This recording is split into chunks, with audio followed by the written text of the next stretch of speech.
Hello, my amazing kings and queens. King Moreland here. As you know, I'm on a mission to help you unlock your full potential and become the absolute best version of yourself. Whether you're facing challenges, chasing dreams, or just looking to level up in life, you've come to the right place.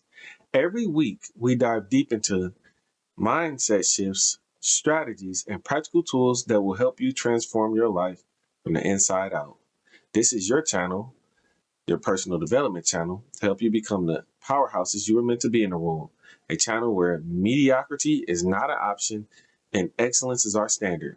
So if you're ready to join a community of committed individuals such as yourself, please hit that like button, please hit that subscribe button, and share the video with someone else looking to join such a community as yourself. And let's continue this journey together. All right. So if you're watching this video, you've made it to our Deca Drop Monday edition. Every 10 episodes, I drop a special video that teaches you lessons, but you have to dig for them a little bit. A lot of my other content, you pretty much get the point and what the video is about within the first few moments of watching it. My Deca Drops are parables, they're stories that teach you lessons, but you have to look a little deeper to find them. There's a lot of little gems and nuggets filtered throughout the entire video, but you have to really pay attention and take notes to the storyline so you can learn them. So, without any further ado, let's get into Deca Drop 2, Episode 20, The Lost One. As you can see, our character here is in a maze, and he is struggling to know which way to go. Hence why he looks frustrated. He is the lost one. And if you've lived life long enough, you've been the lost one as well. Me included. We've all been lost before. But let's hear his story.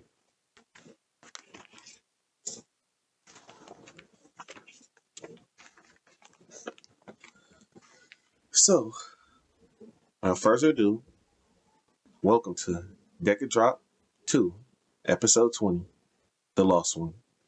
The Metamorphosis of Phoenix, a King and Queen's Parable. Chapter 1, The Spark Before the Maze. Long before Phoenix ever set foot in a maze, before tragedy had carved its way into him, he was a young man filled with light. Phoenix grew up with a strange ache in his soul, a whisper that he was meant for more than just survival. He didn't know what more meant at the time, but he felt it inside of himself, almost like a drumbeat in the distance, calling his name with an enchanting rhythm, pulling him forward. He discovered it. He discovered his passion early. He had a gift for reaching people that no one else could reach. Kids who were angry, teens who felt invisible, unseen, and grown men who were hardened by life. He was able to speak life into them. Whenever he spoke, their eyes widened, almost as if his voice gave them hope and a reason to keep going. He started volunteering, mentoring, and he created small spaces where healing could take place. That little gem became his sanctuary. People called him gifted, but Phoenix never saw this as talent. He saw it as a gift from God. He saw it as his purpose. He felt aligned, he felt chosen, and he felt that his life had finally had meaning. That drum beat in his chest, that grew louder.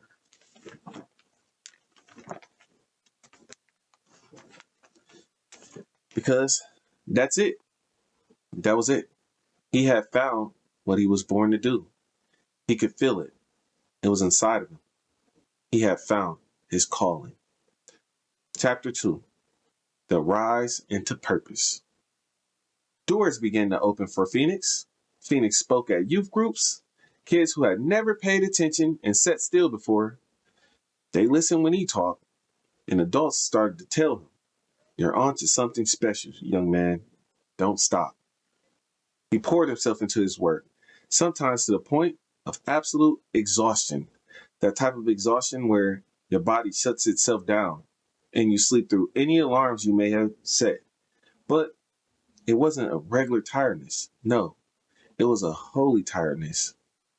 And it was worth it, he always thought. It was a necessary sacrifice. His work became a movement, a mission, a transformation, but not just a transformation of himself, but a transformation of his entire community.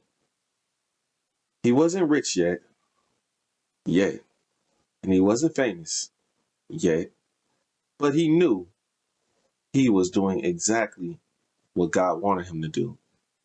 And then life, as life does, asked him a question. How much do you truly believe in the purpose God has given you? How much do you really want this? He had no idea how painful the answer to that question would be, but he would soon find out. Chapter 3, The Tragedy. Then it happened. On a night that started beautifully, Phoenix had just finished a powerful session with his students. They talked about choices, legacy, and he walked out of that session feeling grateful, fulfilled, like the future was unfolding exactly how God intended it to unfold. And then the phone rang. A loved one, a late night drive, a crash. His little brother was gone. In an instant, his entire world had shattered. He blamed the other driver. He blamed the system. And he blamed himself. He should have had his little brother with him that night. They had always talked about doing a collaboration lesson. He replayed their last conversations over and over and over. He replayed the decision he had made that night to be with his students without having his brother join. It all just tore him up inside. He replayed every moment that happened that night. It made him whisper to himself, well, if I hadn't, maybe if I, he'd still be alive. The grief didn't arrive like a visitor. It arrived like an intruder. And suddenly, Phoenix had had his all life planned out, and now suddenly he was lost and confused. The maze had swallowed him whole. Chapter 4, The Maze of Noise returns. Phoenix had abandoned everything. His passion, his calling, his purpose, all gone. He stopped speaking. He stopped mentoring. He stopped praying. And he stopped believing that his life even mattered.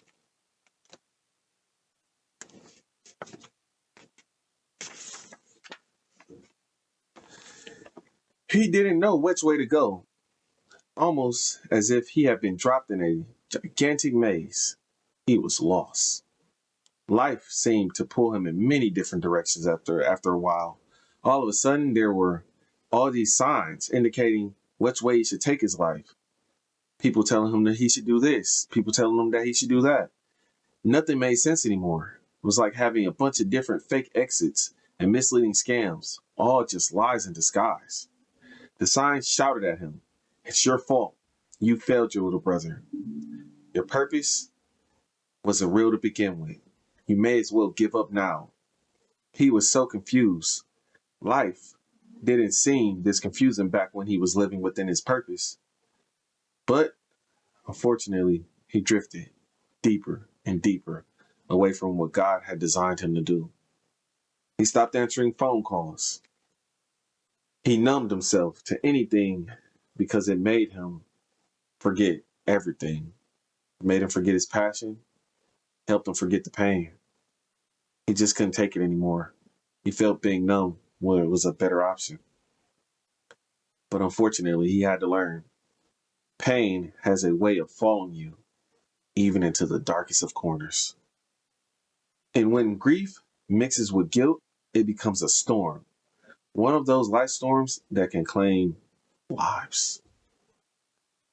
Phoenix began wondering if he should keep going. He wasn't sure if he wanted to even be here anymore. He was so tired and exhausted from running from the pain, tired of hurting, tired of attempting to be strong, tired of seeing his purpose as the same thing that ruined him, that caused him not to be with his little brother that fateful night. He began to whisper dangerous thoughts. What if I, what if I just disappear? Would anything even change? And would anybody even care?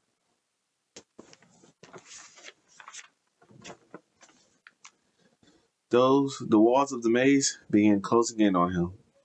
This was his lowest point in life. And then God intervened. Chapter 5. The Edge of Ending It All.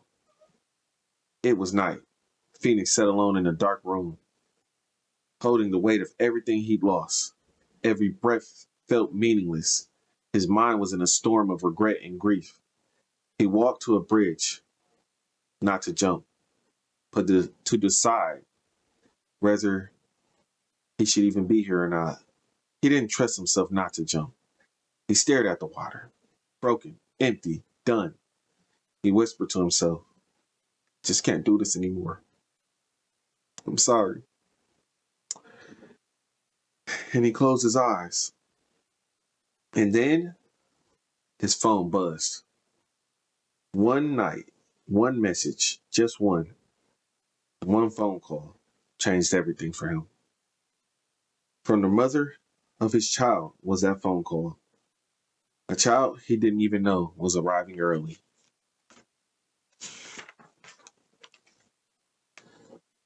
She's here, the mother said. Phoenix, your daughter is here. Everything inside him stood still. It's like the world had paused. The world had frozen. Peace and terror and all wrapped him at once. And he ran. He didn't know what else to do. So he just ran. Chapter 6. Rebirth in Rebirth in the delivery room. He burst into the room breathless from all that running and from shock. And there she was, small, warm, crying, alive. A new soul God had trusted him with. The nurse placed her in his arms. He broke down, not from sadness, but from awakening. He saw his daughter blink at him with eyes that didn't know mistakes, that didn't know failures, that didn't know his guilt, and that didn't know the maze he was already in. All she saw was home, a protector, a provider, a father. And at that moment, Phoenix felt a flame inside him reignite.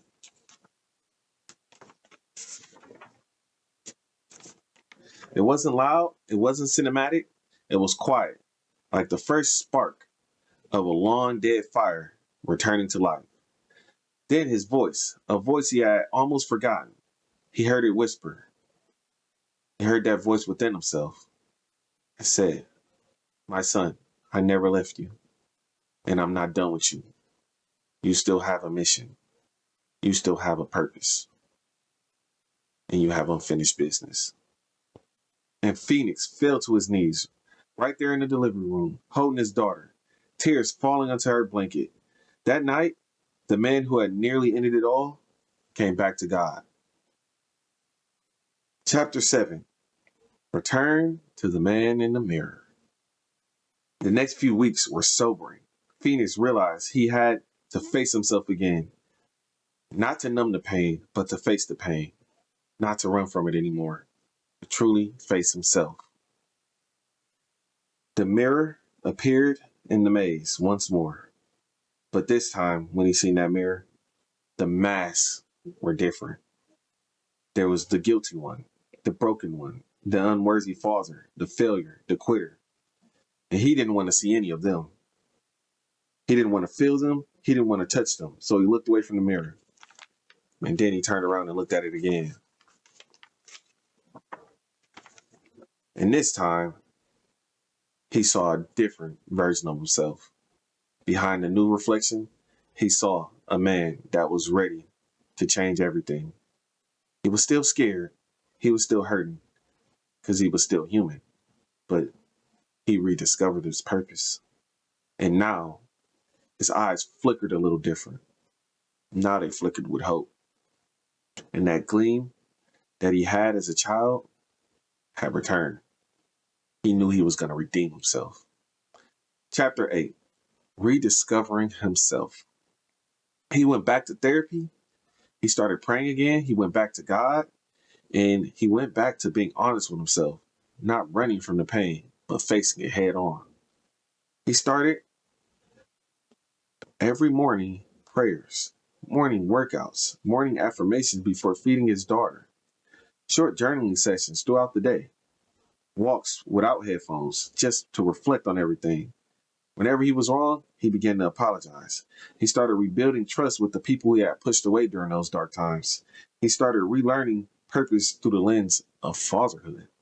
And then, finally, he went back to his passion. He went back to helping young people, not as a quitter, not as someone who pitied himself, but as a man who rebuilt himself.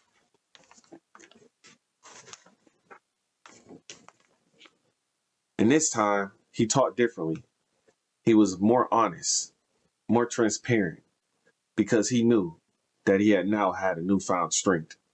And instead of preaching perfection, he began to preach resurrection. Chapter 9, Rising Out of the Maze. As Phoenix healed, the way out of the maze became very clear.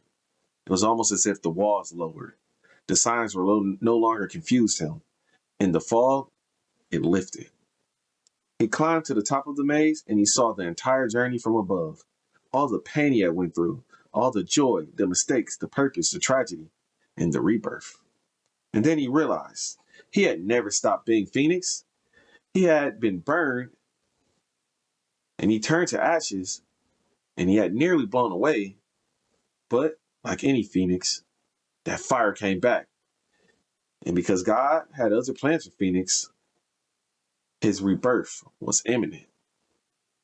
Chapter 10, No Longer the Lost One, Found Forever. Phoenix stood in front of the students one day, holding his daughter in his arms, and he told them everything. He told them his story. Not the sanitized version, not the hero's version, but the real version. He told them, I found my purpose. Then life hit me so hard, I lost my purpose. And unfortunately, I lost myself too. I found myself in a maze I thought I would never escape. I almost ended everything, but God sent me the greatest gift I could ever receive, my daughter. She reminded me that my story wasn't over. And I'm teaching you now, from the other side of those ashes, you can rise too. The room was silent. Then a single student whispered, so we are all the Phoenix too. He smiled. He told them, yes, every one of you.